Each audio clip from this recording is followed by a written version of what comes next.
Hello guys, നമുക്കിന്നൊരു easy ആയിട്ട് chicken fry ഉണ്ടാക്കി നോക്കിയാലോ. ഞാനിവിടെ എല്ലില്ലാതെ മാംസഭാഗം കഴുകി വൃത്തിയാക്കി ചെറിയ കഷ്ണങ്ങളാക്കി വെച്ചിട്ടുണ്ട്. കഴുകി വൃത്തിയാക്കിയ ചിക്കനിലേക്ക് ഇഞ്ചി വെളുത്തുള്ളി പേസ്റ്റും കുരുമുളക് പൊടിയും കാശ്മീരി ചില്ലി പൗഡറാണ് ഞാനിവിടെ എടുത്തിരിക്കുന്നത്. എരിവ് വേണമെന്നുണ്ടെങ്കിൽ നിങ്ങൾക്ക് എരിവുള്ള മുളക് പൊടി ഉപയോഗിക്കാം. മഞ്ഞൾപ്പൊടി, ഗരം മസാലയ്ക്ക് പകരം നമുക്ക് ചിക്കൻ മസാലയും ഉപയോഗിക്കാം. ഞാനിവിടെ വിനാഗിരിയാണ് എടുത്തിരിക്കുന്നത്. പകരം നമുക്ക് നാരങ്ങാ നീരും ഉപയോഗിക്കാം. ആവശ്യത്തിന് ഉപ്പുമിട്ട് കോൺഫ്ലവറും ഇട്ട് അല്ലെങ്കിൽ അരിപ്പൊടിയും ഇട്ട് നമുക്ക് നല്ലപോലെ മിക്സ് ചെയ്ത് വെക്കാം. ഇത് 3-4 മണിക്കൂറെങ്കിലും ഫ്രിഡ്ജിനകത്ത് വെച്ചിരിക്കണം. ഞാനിവിടെ 4 മണിക്കൂറിന് ശേഷം പുറത്തെടുത്ത് വെച്ചിട്ടുണ്ട്. ഇത് നമുക്കിനി ഫ്രൈ ചെയ്തെടുത്താലോ.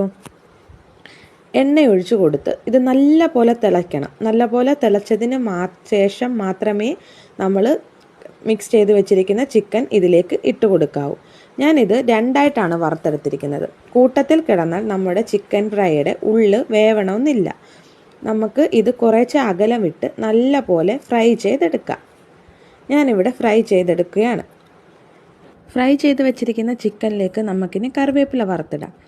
ഞാനിവിടെ ആ എണ്ണയിൽ തന്നെ കുറച്ച് കറിവേപ്പില വറക്കുന്നുണ്ട്. നമുക്ക് ഈ കൂട്ടത്തിൽ തന്നെ പച്ചമുളക് വേണമെങ്കിലും വറുത്തിടാവുന്നതാണ്. ചിക്കൻ ഫ്രൈ ഇവിടെ റെഡി ആയിട്ടുണ്ട്.